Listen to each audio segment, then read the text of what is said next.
You're listening to Ignite Your Success, a podcast that inspires fitness professionals to build a strong business that enables them to serve more people and engineer the lifestyle they desire.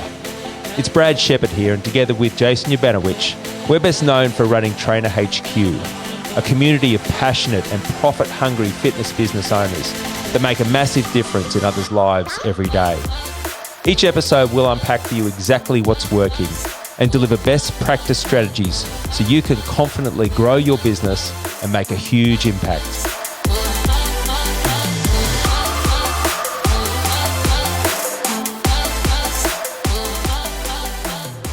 Bradley and Jason, welcome to Beyond the Close. Hello, sir. Thank you. Great to be here. Thanks for coming down. It's been quite the morning. I feel like It we've has. had about 3 episodes of the podcast.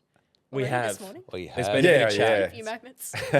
So we started off at 5 a.m. EMF, Yeah. correct? The Narang, Yeah. bit of a sesh. That was your comeback It to was. the Olympia stage. I was saying the quickest way to feel skinny is to have a session with you two lads. Mate, you held your own. Yeah, you did well. Thank you. I You're was very impressed. strong Yeah, I for was a man impressed. with a self-proclaimed dad bod. Because moving driving into his down, you 40s. said you weren't expecting much No. from him, but you definitely brought it. So Yeah. impressive. Well, I mean, listen, I had to bring out the big guns, so I have been training for this session for the past 2 months. So that's really what's kept me in the gym. Is I've been going 4 times a week. Yeah, right. Which is the first time I've had good consistency for, I'd say, 2 years. Oh, yeah. And with the baby just nearly 6 months, we're starting to get to a bit of a sleep routine. So Nice. I've been hitting some gym. And that's just you, right? Chris gets to have his lunchtime nap. He gets to sleep 8 hours a night. So he's no longer shirty. Yeah, that's it. it's So good. that's why I'm up and about today. So I got a good sleep last night. Yep. Up this morning, we hit EMF. Great gym, by the way. Yeah, I really like it. Yeah, Solid. It's our go-to on the coast. Yeah, large, big Yeah. gym too. Massive. Yeah. And I was just thinking what it maybe about your comeback was like 2010 when you're on the cover of, was it Men's Health magazine or something like that? Like, I think right. men's fitness. Men's Fitness. You had the I shaved think- head, then, didn't you? Yeah, I did. Oh, actually, that wasn't the shaved head. No. That was Oxygen magazine. Oh, with the shut shaved up. The other head. one's So up. We we've can't got to keep get up our. with the magazine covers, can we? There's Jesus. too many to count. That Yeah. Oxygen magazine is That's right. unfortunately no more. RIP. I think 15 years down the track, there's an opportunity to bring that side of Chris back. The Masters edition. There you go. The old If boys there's anyone edition. out there who's The old boy. editing a magazine, we've got Yeah. your next cover. If you want a nearly 40-year-old dude who's been out of the gym, looks like he's been sitting in the cubicle. Is there a magazine called the Closers Almanac or something like that? 'Cause maybe you could make the cover of that. We actually might have to make that Yeah, That'd be a magazine. good New idea. project. Good marketing ploy. Who's the hot closers? Yeah. Put Hottest closers. Hottest closers. Hottest. Calendar, babe, you could do another calendar. Hot 40 under 40. He's liking this. I like this. This is good. Yeah. So awesome to have you guys on, Yeah. by the way. Yeah, awesome. And it's been a long time since we first met. And so time. we've got a bit of a history. Dates back way back into the early 2000s, probably 2011, I'd say, I'd say around it'd be about pretty accurate. 2011. Yeah, Yeah. it would be. Yeah. I still remember I was a personal trainer Yep. at that all you sorts fitness in the green t-shirt. I used to get around in these green t-shirts that didn't fit at all. At the time, I was very dark brown. I had a lot of solarium, The a lot old of beach solariums, use. yeah. I was quite jacked as well. And Yeah, I remember that. I remember I was punching out a lot of sessions on the gym floor, and I thought I was doing pretty well, but had no idea about business. Walked past. You had one of those pull-up banners. Correct. That's right. At the gym, which was advertising Yeah. a seminar that you guys had coming up, and it was. Would you? I mean, I can't remember the tagline, but it was something like, "Would you like to earn an extra $100,000 in profit in your business in the next 12 months?" And I was like, "Fuck yeah, I would." Sign me up. Yeah, that's how we started. That was our strategy and our model. That you could earn $100,000 or greater, working 20 hours or less per week. That's So, right. so That's that right. was it. But based off our actual experience, to the point where, or you could do that with it working no hours in your business, if you wanted to. Which is the concept was hiring team members and Getting leverage. because we're the first to start business coaching in the fitness industry. Then we had people come along and how would you like to do it in 6 months, you know? So we eventually changed our strategy. But yeah, that's when you come on board. Yeah. And so I remember it was a 2-day seminar. You guys ran it really well. Like, it was a well-oiled machine. At the time, I didn't realize I was in a full sales process. I thought, how good's this? I'm getting so much information. It was free. The ticket was free. Yeah. These guys are sharing all the information. And then at the end, you know, there was the, I think it was like I think it was book a blueprint. I think it was the call to action might have been book a blueprint. Yep. You went through the pitch. Yeah. You went through sort of what you get for the 12-month program, and you and the call to action was raise your hand. And I think I raised my hand, but I also stood up. Yeah. I think I put my hand almost through the roof. I was so keen. Well, wasn't that that was the one where your mobile phone went off, and back then we had a penalty if someone's phone went off in the seminar. You did burpees, I believe. It was. That's right. And you had to sing "Mary Had a Little Lamb" at the same time, shirt off. So That's right. So That would have been a sight complete. at that point. We were into humiliation techniques back then. Well, I didn't even know Take you away had. that I didn't even know that was a rule. I just got my. And should we get him to? Oh, he's done it. Of all the people in the room, Shani, who would you have picked? 50 people in the room, whose phone would have gone off? Yeah. Yeah. So, man, that was. It seems like yesterday, but I mean, it was one thing I'd love to unpack today, because we're on a sales podcast, and we really want to unpack sort of sales methodologies. You guys have been doing this for 2 decades, a long time, and not just for your own business, but you've trained. I mean, how many business owners, PTs, fitness business owners, gym owners, how many people have you trained? Yeah, it's crazy to put an exact number on it, but now Trainer HQ have been going for 17 years, and currently at the moment we have 200 plus people come through our higher level coaching programs every year. Then underneath that we have a number of people who engage in our content, in our various online courses and so forth. So do the maths on that. Plus when we talk about the seminar, which we do less of these days, we're currently up to about 140 something in terms of those 2-day seminars, so we still run them. So we add up the number of people coming to those. It's a huge number. So, and what was the strategy? You sort of went from seminar, the funnel basically you had at the time was seminar, 2-day. That was really quite well planned. I think, you know, you've got, Jason, you've got a background in sort of selling from stage. And I think that's a real skill of yours and something you teach. Yeah. And so the 2-day seminar, call to action at the end, book a phone call. Yeah.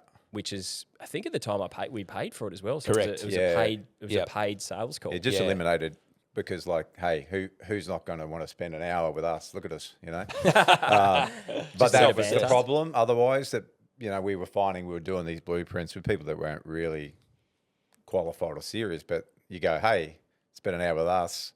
Why wouldn't you? So we put the price on it to eliminate those who weren't really serious.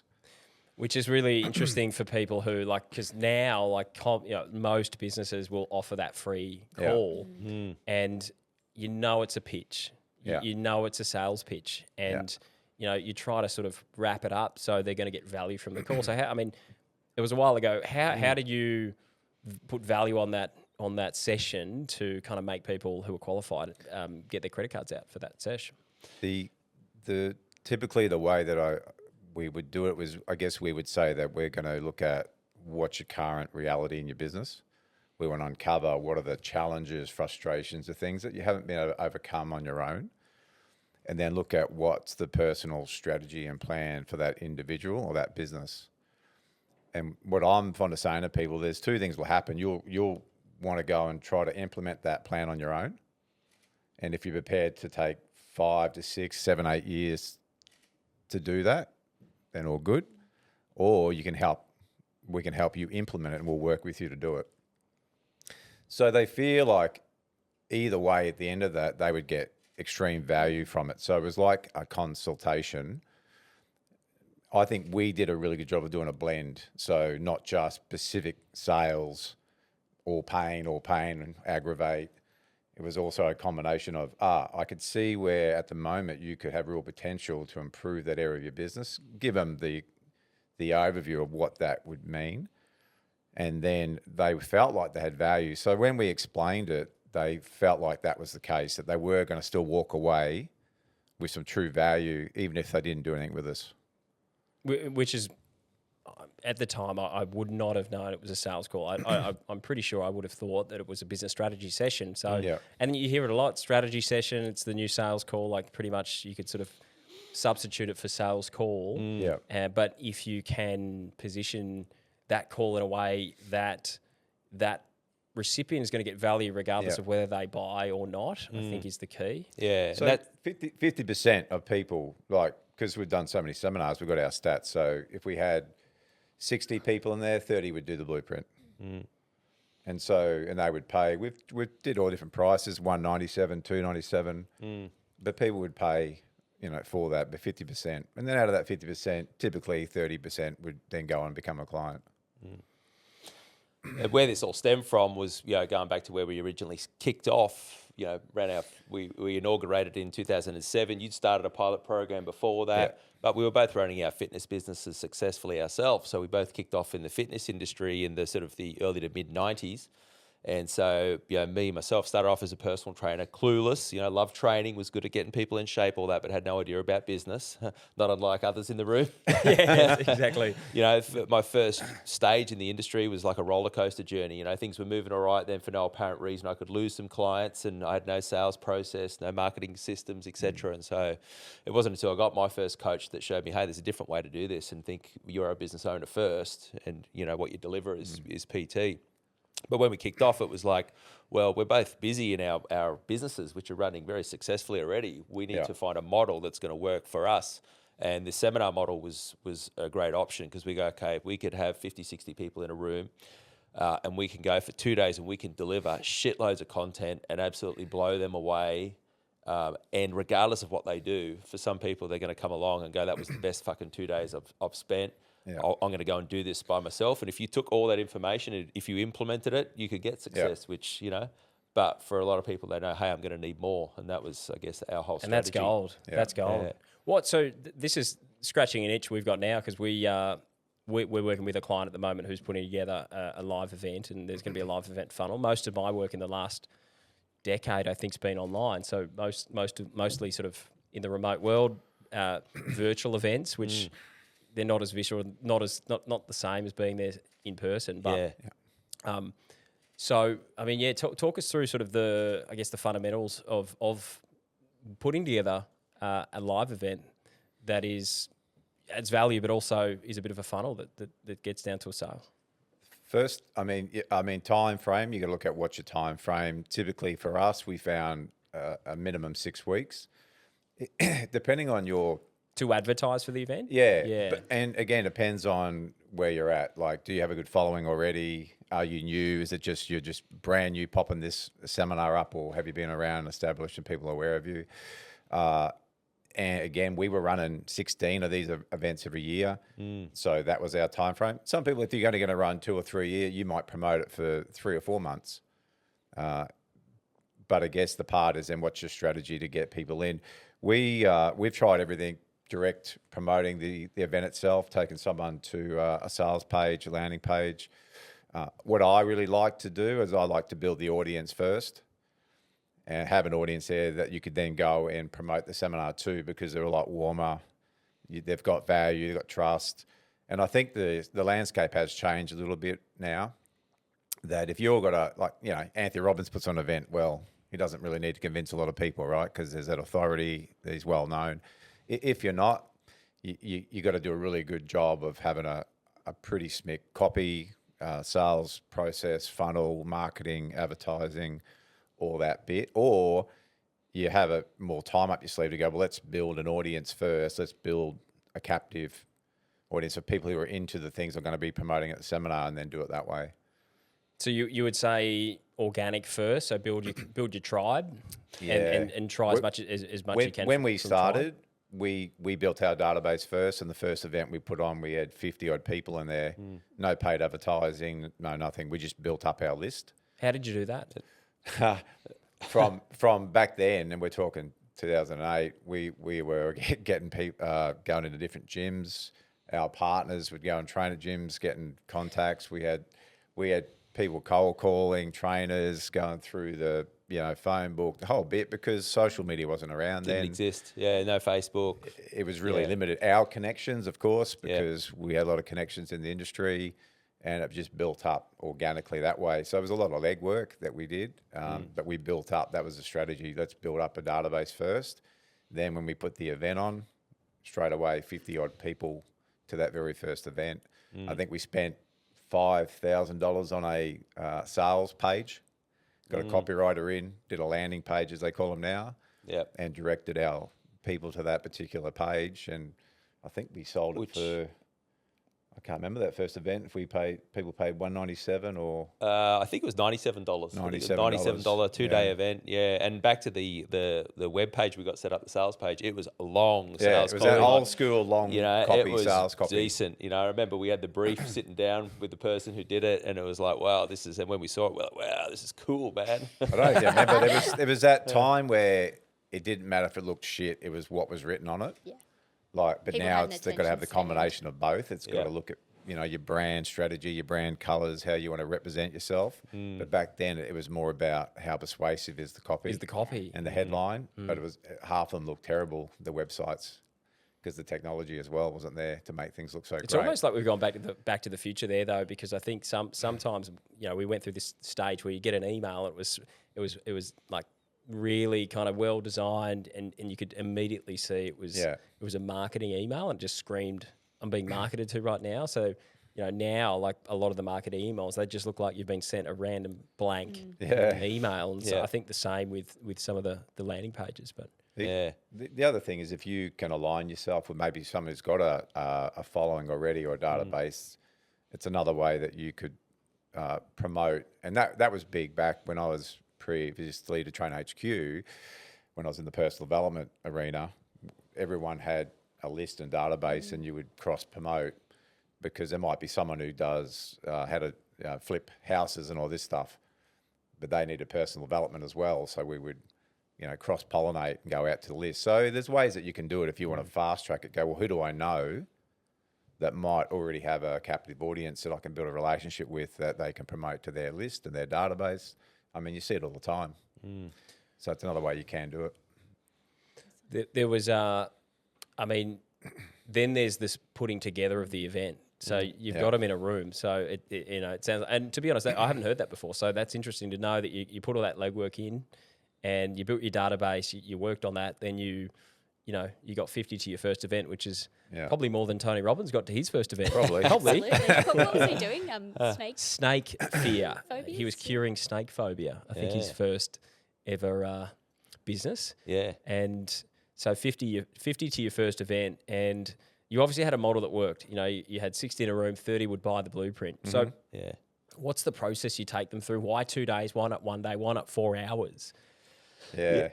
I guess the concept is the longer we can spend with somebody, the more chance we're going to have to get them really bought into what we're doing and to take them on the journey. So after we did that first 2-dayer, we moved into 3-dayers, because we're like, all right, at 1 day, they're just turning up and making a decision, going, have I made the right decision? Do I like these guys? Is this a good use of 2 days? Do I stay? Am I going to find this enjoyable? All that sort of stuff. But we come back at day 2, and you see the eyes light up, and we get the feedback. How was day 1? Oh man, rattle off, what'd you learn? Give us the feedback, all that sort of stuff. By day 3, we got them up dancing. They're doing all sorts of crazy shit. You know what I mean? So it's like, that at that point in time, they're fully invested.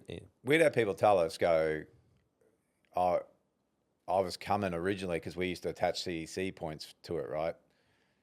So for those who aren't in the fitness industry, they're accredited points to stay registered and stay qualified.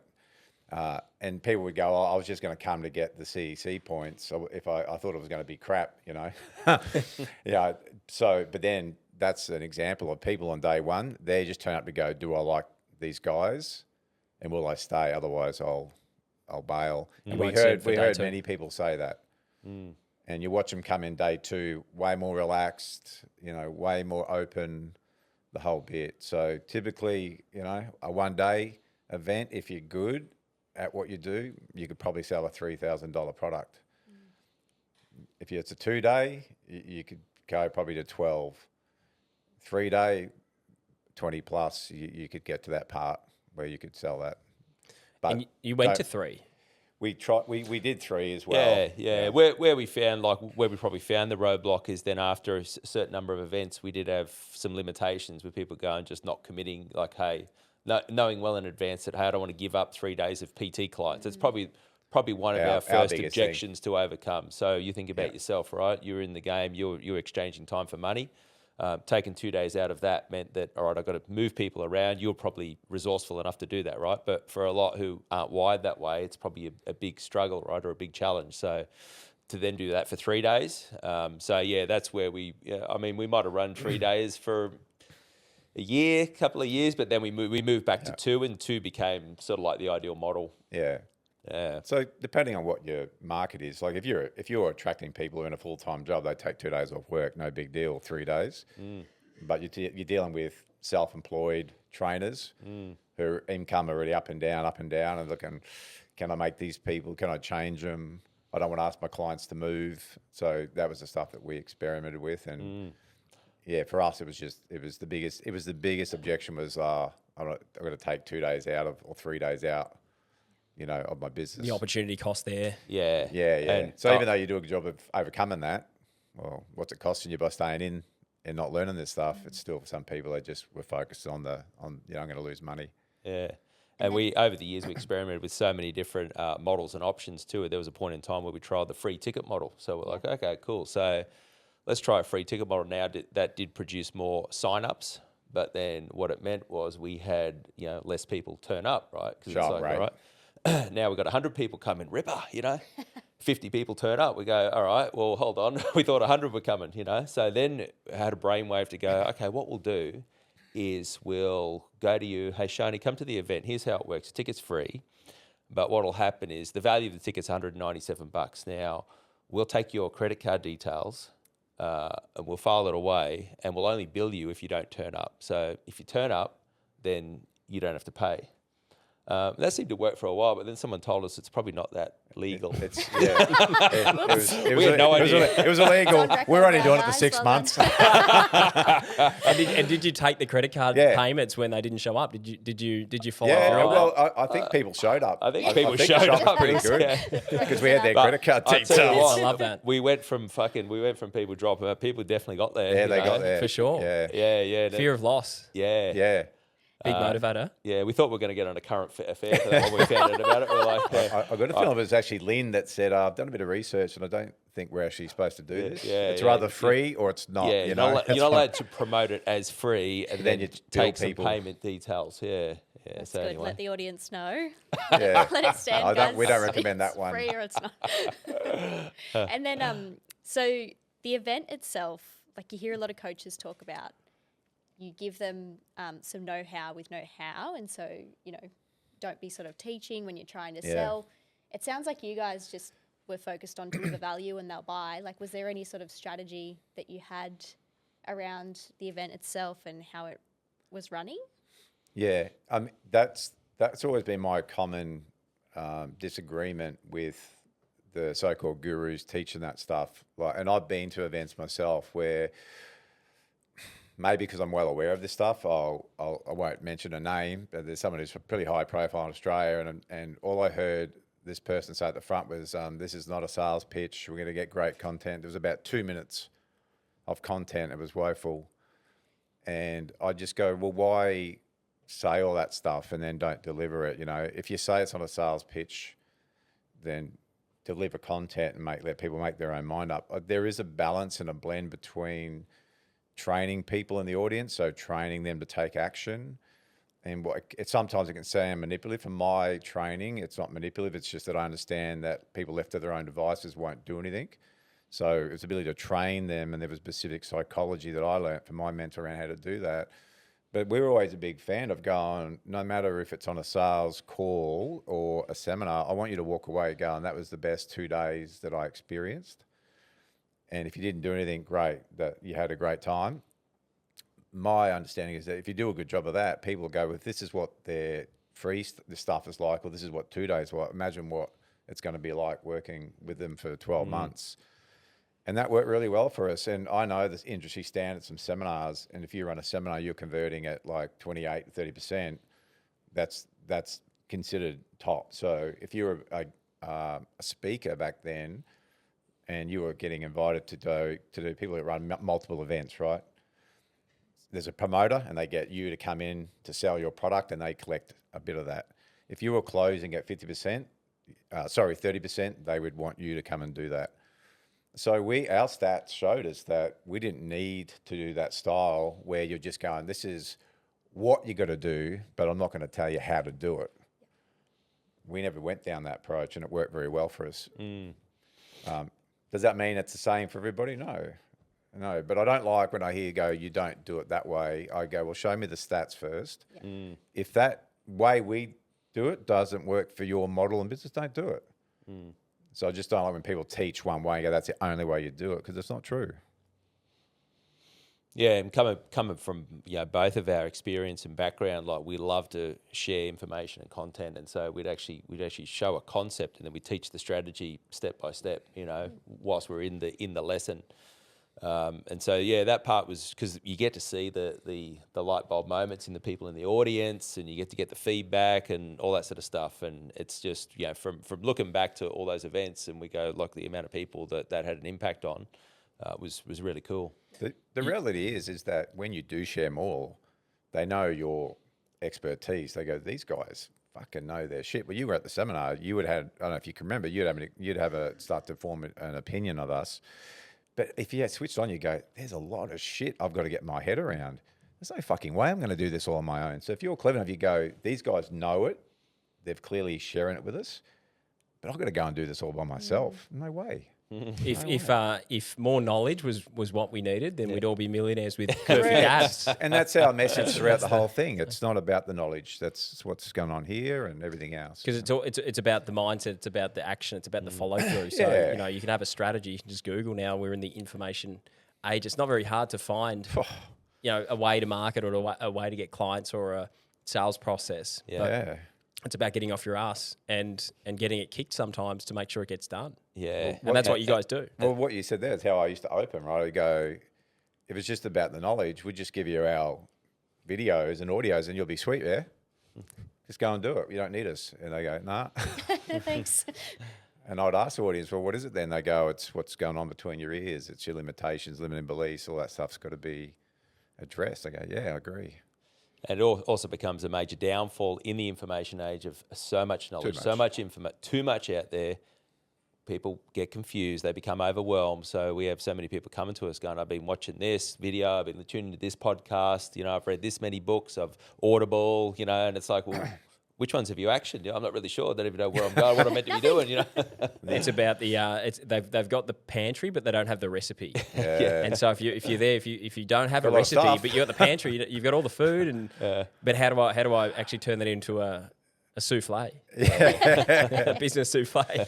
I'm hungry now. It's so true. Yeah. And man, fascinating times like to reflect back on this, because it's not often we get to sit back and sit down and actually go back, because at that time, of course, my daughter Sophia, she's 15, Dexter's 14, Mia's 14. Our kids were born, right? So you guys are going through this stage right now. It's like traveling around the countryside, 15, 16 gigs a year, Melbourne, Sydney, Brisbane, WA. Like it's pretty cool to reflect back on, that's for sure. Yeah. We had a pretty well-oiled machine too, didn't we? We'd fly in on the Wednesday night because we'd be kid heavy centric, right? You pick the kids up from school or from wherever on a Wednesday and get them back off to the airport, fly down, boom, Thursday seminar, Friday seminar, Friday night back home. It was pretty cool. That's wild. That's the jet setting lifestyle. I don't know. I mean, we might have to get the notes on how to do that. I think we've made a family rule: no travel on our own. We travel as a family. Travel as a family. So we're all going. Sounds good. Good idea. And so back in 2011, I put my hand up. I became a client, and that's. Oh, that's my alarm just going off. Perfect. That's what you like. Get the Just shirt staying off. true to Get form. the So 2011, I become a client. Yeah. And really you guys are my first mentors in business. Yeah. And I don't even think I'd done I'd completed any sales training or any business training up until that point. No. You were just gorgeous. I was just pretty Sometimes face. that's all it takes. Yeah. I remember I used to rock up to PT sessions. So before I met you guys, I would rock up to PT sessions or free sessions. Really, you introduce the gym member to the gym, and then you sort of present them your packages. Yeah. And I used to sell like on pure enthusiasm, Yeah. knowledge, the same as you guys. I'd sort of take them through a session, get the heart rate up, Yeah. show them how unfit they were, show them how bad they were on the squat rack, and go through at the end. But a lot of my passion and enthusiasm would come through, and I think people bought me. So Yeah. when I started with you guys, and it was that part, not about the 100K, but it was about working less than 20 hours a week. Because I'm pretty sure when I started working with you guys, I was doing 40, 50 you're up hours there. of PT a week. I was fully booked. Yeah. But I was really, really like overworking. Yeah. I was Burning overworked, out. stressed, You were burnt burnt out, out, yeah. absolutely Yeah. burnt out. So it was the 20 hour, working 20 hours a week or less. I'm like, sign me up, let me go, let's go. And so just jumped into the program, and obviously you guys have been instrumental in my business training, and ended up building a team. So started to build the team. And I remember I was going to tap out. I was very close to tapping out, Jason, and we had that chat. Remember So well. we I was getting to a point where I was like, the money's coming out. I'm like, looking at my options, and I think my mindset at the time was I was I wasn't sure. I signed up, got started, got on the road. I was on a 12-month contract, 12-month agreement, and I was like, actually, no, guys, I'm going to do this on my own. But I don't think the refund objection handling. I don't think I've ever seen a better example of it than you, mate. So the old mindset, looking through it, because before long I was actually upgrading. Yeah. I was about to tap out. That's right. And then I was You went from that to upgrading to that. be coaching with you. Yeah. Yeah. And so then I built a team, and started to train others how to sell. So when you guys showed me the ropes on how to actually hire staff, hire PTs underneath me, that's where I started with Anytime Fitness. I went into Anytime Fitness, got an agreement to offer PT to their members exclusively. I was going to hire the PTs. And I remember the first, and I've told this story before, but I remember the first, I was selling, and it was easy. So I'd sell, and the trainers would take the clients, and then we got an opportunity to start another gym, and that was my first sales hire. It was my first sales guy. It was Darren, DAZ. the DAZ. Again, shout out to Daz. We've already talked about Daz in the podcast before. another mention. He's a famous dude, famous sales rep. And so he's the first sales guy, but he was sort of the guy who got me on the sales training journey, because it was at that point he started to hear I want to think about it. And it was very rare that I got that. And if I did, I think, you might have helped me through that. But it was at that point that I started to really go, I got to knuckle down this sales, to learn it, to really understand it, so I can actually train other people, because you can't really train your enthusiasm. You can't train your knowledge. You can't train your passion. Yeah. And so that's what I was selling based on. And so I guess one thing I wanted to sort of unpack for you guys, like you've been teaching sales and selling for 17 years more, because before that you're on the gym floor selling your own 30 products. Come up to about 30 years now. in sales. Yeah. And so over to you guys, like what are you guys, what's your philosophy on sales? What are the fundamentals? What are the mistakes that you see people make out there? You want to go? So many bits to it. Yeah. Where do we start? I guess my philosophy's always been, seek first to understand, so get in and really take a dive into what's going on for that person. So whether if we're talking fitness specifically, it's like, all right, let's really get an understanding of where you're at. Where do you want to go? What does the journey look like? Let me understand. And so that process that we taught back then was all about consultation, whereas people were like, hey, I'm a Brad, I'm a PT, it's $70, $80 a session, take it or leave it. It was like, no, let's have a discussion with this person, let's really see what's going on. And that way I can then decide, okay, can I actually help this person, number one, because obviously you can't help everybody. Yep. Then number two, to go, okay, can I unpack a strategy for that person and show them here's what the journey looks like and how I can help you. And I guess that's the overarching philosophy. Still what we do today, right? Yeah. I mean, things have changed. The way people buy and your skill set, you have to evolve. I feel that a lot of people don't keep updating their sales training. So after all these years, if you ask me any given time through a year what you're listening to, it'll be something to do with sales, because we're all in a marketing and sales business. So when you ask them what I see people doing incorrectly is I think they just don't spend enough time educating themselves and being clear on sales. So they might learn a bit, stop. So I think you got to always keep educating yourself and staying, at the forefront of what and how people make buying decisions, because we all get subjected to really bad sales experience. So you're also up against that as a salesperson. You got to make sure that you're not sounding like what people are experiencing at this point of time. But an extension of what Brad says, I guess my thing's always been, number one, am I clear on the solutions that I provide for people? So before you even get to sales, how are you fitting into the ecosystem in your particular niche or niches? Like, are you clear on that? Because if you're not clear on that, I find it's very hard to get people pre-qualified before you even get them into a sales appointment. Your blogs, your podcasts, your information should all represent and help pre-qualify people before you even talking to them. And you know this because even if it's a video sales letter, like, has someone turned up to the sales consult knowing a lot about you? If I hear someone say, I've been watching your podcast, I've read your book, I've been watching YouTube, what does that tell me? Trust. There's trust, and people know. If someone says, no, I don't know anything about you guys, got no idea, I've got a lot of work to do. A lot of heavy lifting to do. A lot on of that heavy sales call. lifting. So in that case, I don't always proceed with that meeting until I feel like I've got some kind of status with that person. So that's a mistake I see people jumping to and not doing a really good job of understanding who I'm in front of. So I go, yeah, can I help that person? Like Brad said, do they realize they've got a problem? Because sometimes people don't even realize they've got the problem. Denial is not just a river in Egypt. That's right. It's like, I can see you got a problem, but I don't think I've got a problem. So the conversation's over. Do they want it actually solved? Because pretty quickly within 10 minutes, I'll realize that this person doesn't even want a solution for it. It's just a thought. And then if they do agree they want to solve it, then I look at, would they be prepared to come on the journey with me to help them to solve it? So I think they're the things. Again, there's so much more to it, but they're the main things. And we talk again. We go back to the seminars as a great example. 140 plus, 50 odd people each time. One of the first questions we ask at the start of day one is, who here is a fan of sales?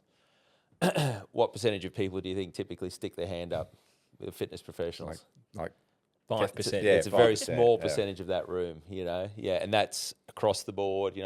Why are you not a fan of it? Well, it's pushy. It's it's confronting. That's right. All the typical stuff. So we've got, and this is just amongst fitness professionals, gym owners, online coaches, people that we typically service, right? But we go to really any business, and and any consortium, hairdressers, plumbers, whatever, they'd probably all say the same thing, right? So I guess that's the first bit. It's the psychology behind it. Going, okay, I probably don't consider myself a salesperson. I've got preconceived connotations and ideas. We were talking about it at breakfast this morning. The 1980s looking, blue suit, tie done up, cheesy looking person, slick back hair.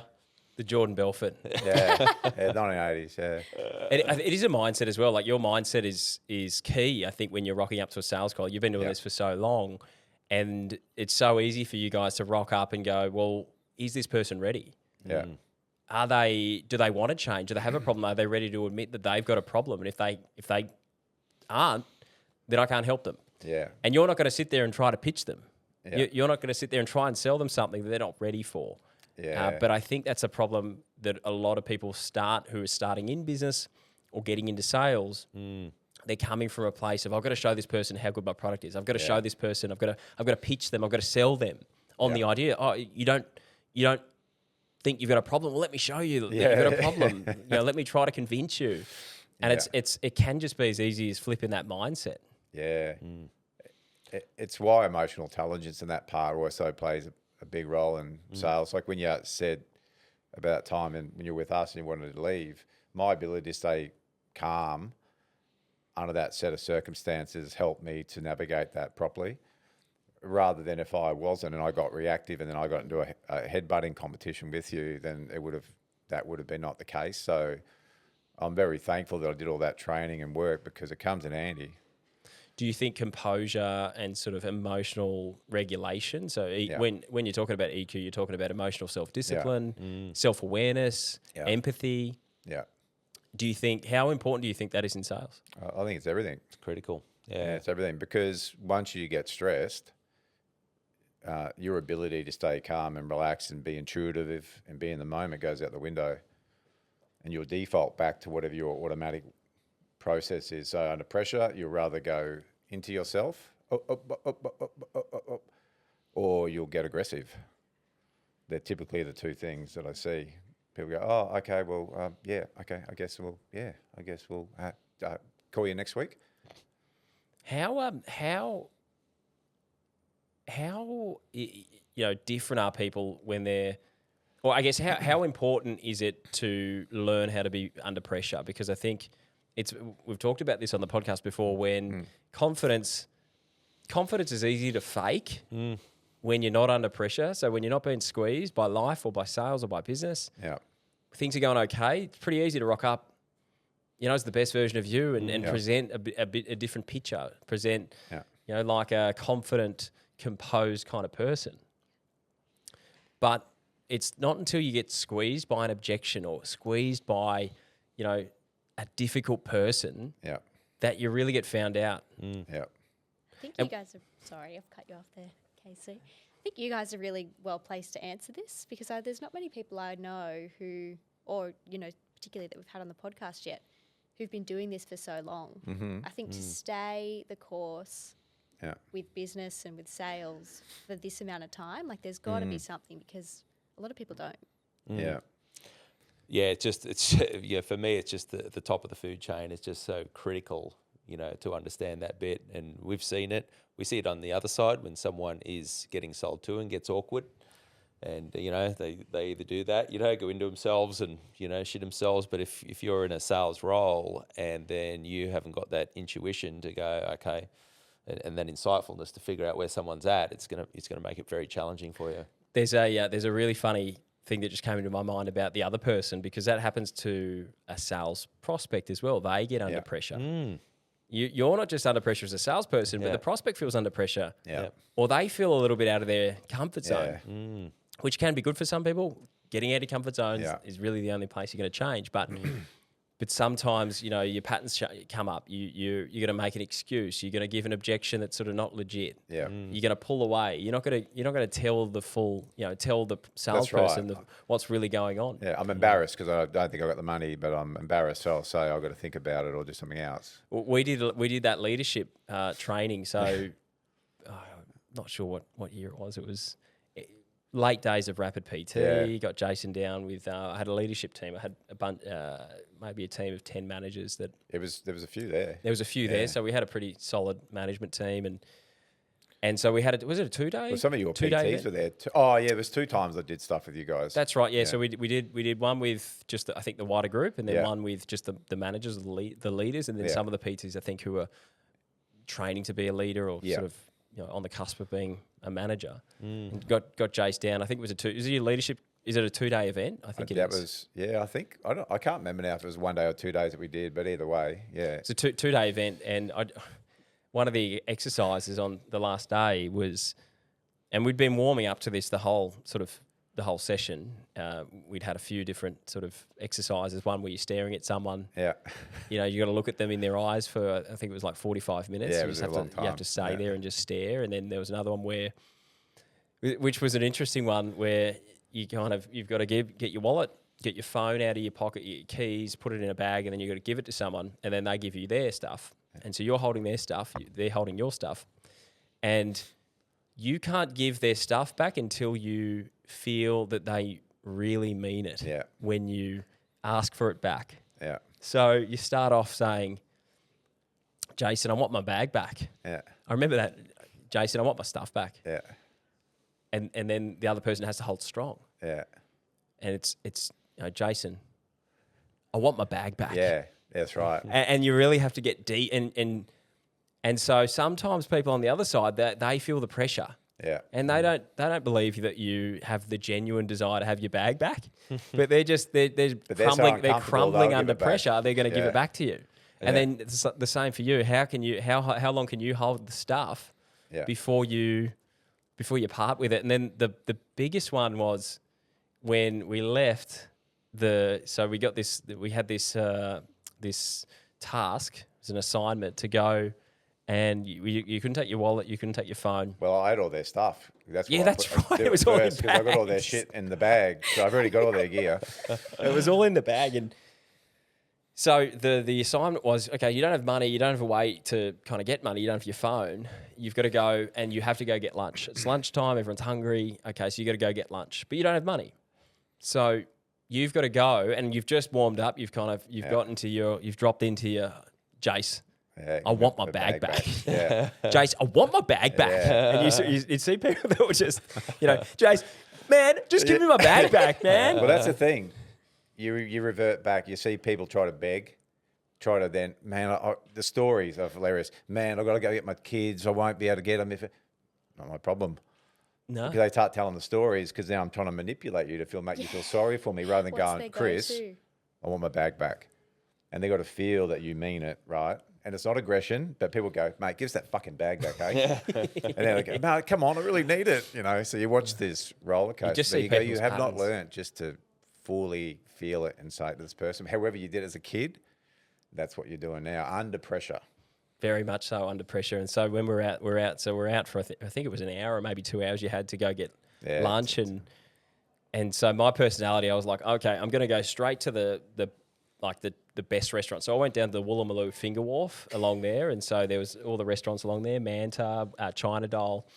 These are some of the most ritzy restaurants in Sydney. And I've rocked up and I've gone, so I'm just looking to get a table, need some lunch. Okay, cool. Yeah, and they're about to send you that. Oh, the only thing is I can't pay. I'm unable to pay. And, and then they look at you and you're like, you're back, there's a bit of back and forth, and it's like, all you can say is that, can you feed me here? Like, is that okay? Well, a version of that. You couldn't say, I'm on this exercise and they're trying to get me to do this thing. And yeah, that's right. Otherwise, they'll tell you to buzz off. Yeah. Well, that's the thing. Some people do that. Some people are like, "Hey, look, by the way, I'm on this exercise, and I can come back and pay. I just have to get lunch now." And you could do that. That was an option. You could say, "Look, I can come back and pay. I just don't have my stuff now." But most people, when you gave that story, most people just tell you to get piss off. Yeah. And I think I tried. I tried maybe 5 places, and I got to this pub just down in Woolloomooloo. And I went to the guy at the bar, and it was the same thing. He felt under pressure. So he felt, and I just, by this stage, I was warmed up. I'd gotten my bag back after several attempts, and I'd had 5 goes of talking to 5 rejections. 5 rejections from these different restaurants. And so I was like, man, I'm hoping you can help me out. I need to get fed. He goes, and I can't pay. This guy's going to knife me otherwise. I just looked him straight between the eyes. And then, that power stroke, like I was standing in my confidence. I was strong. I was certain it was coming from like a grounded part of me. And he was not grounded, strong. And he was like, okay, yep, and okay, all right, well, let's go. And so I got a Parmigiana, and I also had a beer at the time. Yeah. So at the time I was drinking, so I had a beer as well. And I'm sitting here at the, I can't remember used to go there a bit, but it's a nice pub in just across from the Finger Wharf there. And yeah, I'm just sitting up there eating, just feeling that. And I was so proud as well because, you leave that place and I like to win. I hate losing. So the fact that I was able to get it done was really important to me. But yeah, I think just that, whenever in sales and business, there's always, that meeting of 2 people. And so whoever is more strong and certain and confident will influence the other person. Yeah. You know, always. And often it's the prospect who's influencing the salesperson. Yeah. You know, and you're hearing their stories, you're buying their bullshit. But you know, and that's people don't want that really. They want to be led. They want you to be strong. They want you to be a leader. They want you to, you know, have that certainty. People feel it rather than hearing it. And people hear when it's bullshit, and people hear when they feel like they're being sold to, or people feel if you truly want to help them and you're being authentic and honest. And that exercise, there's so many parts to it. For some people, it's mortally wounding. It's the worst thing they've ever had to do. But take away... There were people in tears. Yeah, People take away girls and guys, people's they were in stuff, tears. all their security and blankets, and like people go, oh, but look how I'm dressed. Who gives a fuck? Like, but people start doing that. But I'm not dressed well, you know. I don't look presentable. So what is that? The limitation of your being. So you think that just because I'm not dressed a certain way, people are going to think differently about me. Maybe it's true, but you've got a chance to influence them by the way you project yourself and come across. So powerful from what's within. Yeah, yeah. So how do you fill yourself up with that? I mean, that's a large question, and you know, probably can't be answered within this podcast. But how can you fill yourself up with confidence? What are the, I guess, the things that you've found over the years that you've coached? Look, a simple one is, and it is a simple one, is keeping the promises to yourself. So if you say you're going to make those 4 calls, make those 4 calls. And at the end of the day, have a victory book or something that I do. And I go, well, because the only person we should really be telling ourselves about how proud we are is ourselves. People that you care about love you. They'll love you anyway. I go, well done, that's good, mate. But we're too quick to look at what we don't do wrong, what we do right, what we don't do right. So my big thing is to build a healthy self-esteem, build self-confidence. But on the flip side of that, if you're the type of person who says one thing, does another, internally it goes to a place where it says, I'm entrapped inside of a body of an idiot, because they say one thing and do the complete opposite. So that lowers self-esteem, and that, how can you be confident with low self-esteem? Have you ever met anyone who goes, man, that person's got low self-esteem? They're super confident though. So to build confidence is build a healthy self-esteem. And that's one way you can do it. Just keep those little promises on a regular basis and build and build and build and build. People with lower self-esteem tend to set really outrageous goals because it gives them a brief moment of excitement. I want to go play for the Chicago Bulls. But you're not even playing for a local comp. Maybe you should start there. No, they're shit. Because they want to feel better about the way they are now. So they set this high expectation, this high goal. So that would be my answer. One of many, but that's an important one, is build your self-esteem by keeping promises to yourself. And then you'll notice your confidence grows, because how can it not? Yeah, I think the lowest my confidence has ever been is after, you know, I've made a commitment, and, you know, I think the biggest example is the drinking. When I used to sort of, I would swear off the alcohol. I'd have a big night, do some silly stuff, you know, which weren't, you know, by the way, we weren't breaking the law but, you know, do some things that weren't really in line with my goals and where I wanted to go. Yeah. And, you know, that immediate sort of whiplash that you get on the Monday morning, you're feeling terrible. Yeah. And so you're off it, you're off the booze, new life choices. And, you know, soon enough, if it happened again, like that's where really I think it took me, you know, that takes a long time to recover from. And when I'm on a sales call or I'm in business, I'm not speaking from my ground. I'm not feeling grounded when I'm talking to people. Yeah. And I think that's a powerful little, like, in terms of tips, actionable, easy to implement, can start right now. Yeah. You know, follow through. Yeah. In my, I guess, counselling work and all that, if people were depressed, depending on what level they were at, I see many people get off medications by doing that victory book scenario. So keep your promise to yourself. Sign off at the end of the day. I'm so proud of myself. I did that, followed through. Doesn't matter how big it may seem for you or how small. It's important that you just follow through And it's that simple thing. That's why people go, I used to feel great when I used to go to the gym, then I stopped. Well, there's an answer in that, the clue's in that. But they keep saying, I used to be so fit, I used to be so healthy, I used to feel so much better. And then I stopped. Okay. So you guys are now building a remote sales team.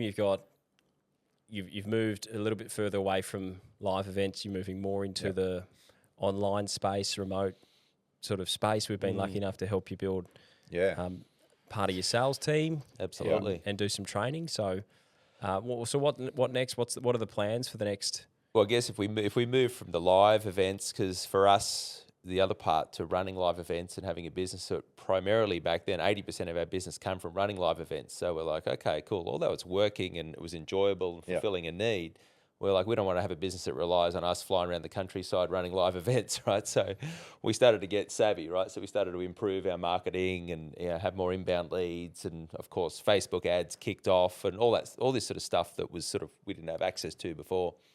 What it meant for us was then we could start to reduce the number of live seminars and have more people come to us directly, obviously build a bigger following and so forth. And then, of course, COVID hit, what a great time to be alive. And if you were relying upon live events right then, it wouldn't have been great for us at all. So really, I guess I look at that whole journey and we were really gearing ourselves up to take this business to that next level. And, to be able to service people because, a huge portion of our business, 70% of it comes from Australia, 20% from New Zealand, some international clients. So I guess what it enabled us to do was to go really expand that footprint and, again, not be reliant upon locality and location. And I mean, if I can speak on the part that the reason we looked to get your help with the recruiting was that we'd had done it ourselves in the past, and we just found, being busy business owners doing everything else, it was just a lot of time consuming, interviews, sifting through all that stuff. So trials, and so the last two people that you've provided it's been a blessing, and to have someone already, I guess, predetermined that they're a good fit made the world a difference. So I just want to acknowledge that's just been a godsend for us because, again, we'd spent a lot of time, wasted time trying to do all that stuff ourselves. And I think we got to the part where we got actually recommended, to go, hey, you guys probably need to look at maybe outsourcing that and getting somebody else to do the hiring of that part. And best thing we ever did. Yeah. And the other part is, we teach recruitment, right? So part of our strategy in teaching gym owners and fitness professionals is going, when you want to start to build a team, here's a step-by-step process on how to do it from start to finish. So we knew it, we'd implemented it with recruiting our own salespeople, but just like you were saying, what does it take? It takes time, effort, energy, takes us out of the core running of the business. And so, it's that part has been phenomenal. And I guess it really showed us, hey, what's possible? Where can we take this to that next level? Yeah. Amazing. It's really different recruiting for yourself. I've recruited for over 5 years, moving towards 10, but I've recruited for a long time. I've recruited thousands and thousands of people. Right. And I am not good at recruiting for my own business. You're too close. And so a lot of you if you've got any fears or biases, they come up. And you just need that person who's a little bit detached, who can kind of get the perspective and see things that you can't see. It's like most things, like most builders' houses are never finished, but recruiting for yourself is difficult. Yeah. I'm very happy to hand it to somebody else, to be honest. And go, they've done this part, they've got them to a point where, they're going to be a good fit. I go, oh, great. That's perfect. It's cool. And like we were in our sales meeting just this week, and Drago, one of the first recruits, he's moved to a part-time basis, as we all know, for personal circumstances. But he was saying, hey, just want to acknowledge I've never seen a place or a system where you guys really do care for people in the process, step by step. And we have quite a step-by-step process. So we're not just a wham bam thank you man one hit wonder on our sales strategy, So and it was really nice, I guess, to sit in the sales meeting and hear him really step back and just go, fuck. The amount of ways that this company wants to actually help people genuinely, and watching you guys go step by step through the process has been cool. So much that he become a client. himself. That's our second sales guy that we've had that joined the program. Not asked. If they asked us, we probably would have just helped them out. Yeah. If you listen to this, it's not really true.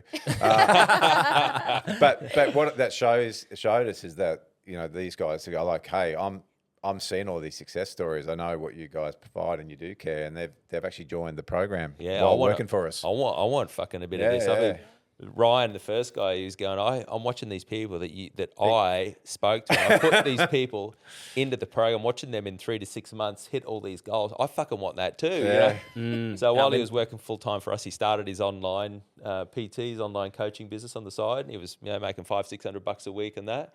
And then he come to us and he goes, guys, I got good news and I got bad news. He goes, I'm quitting, but the good news is I'm going to remain a client forever, and I'm going off to build my PT business. And within his first 3 months, he's doing over $2,000 a week, and you know, it's it was really cool. That's phenomenal.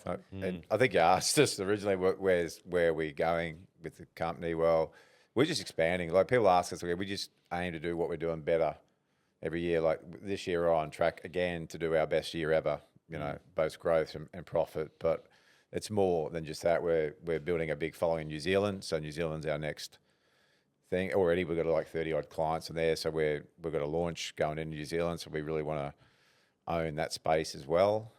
In the back end, we've finally got a platform that for 10 years, we've been looking at finding something that we could help our clients with to manage lead generation, you know, sales funnels, have it all in one shop. So we're not saying go and get MailChimp, go and get Calendly. So we've actually got that part now. And so that's kicked off and launched, and that's exciting because it's also something that we don't need to be really involved in. We've got a team set up that helps manage that, but it also provides what our clients need in the back end of growing and scaling their business. So we're not getting any younger, but we love what we do. So we also got some really good, I call them young, they're in their 30s, really good key people coming in, so that for us, we would like Trainer to just continue on well and truly once we've wrapped up. Just like the Wiggles. Like the Wiggles, You know yeah. it. Yeah. Just Who get would someone you else be? to wear the yellow suit, Yeah. the red suit. Jeff. Is that the one's always sleeping? I reckon Wake up, Jeff. we could be as cheesy too occasionally on the video, couldn't we? No, but it is true. Like, we both turned 50 this year, and so like it's cool because we're like our birthdays are 2 weeks apart. You know, like the day we first met, which Shani, you might not know, we first met when we were 15 years old, on stage at a bodybuilding competition. Contest, yeah. We were still at high school. We were up the same area. Wow. Fit and all oiled up, you know. I think I was about 67 kilos, wringing wet, you know, at this height. And I had the sock down the pants. but There we then were. I found out later I should have been down the front, not the back. They just said put it sock down. So we that was the first day we met each other at the 1990 Mr. Logan City Bodybuilding Championships, and so we didn't know each other from a bar of soap. Turns out we live one suburb away. Yeah. Turns out we sort of connected, and over our teenage years we sort of knew each other, and Different high schools we went to, that knew each other, mutual friends. back then there was no Snapchat, of course. We couldn't connect. We'd be at Get parties. a knock on each other's parties. door, call the landline. That's right. Interesting how it works out, and then we just got in the industry as well and crossed paths and Amazing, guys. I mean, But- that's a podcast episode. In went itself, out and partied together and all that keeping stuff. So. relationship. Yeah, there is so much to unpack from there. Yeah. It's also a tick in the box for business partnerships, you know, because there must be a small percentage of business partnerships that actually succeed, like marriages.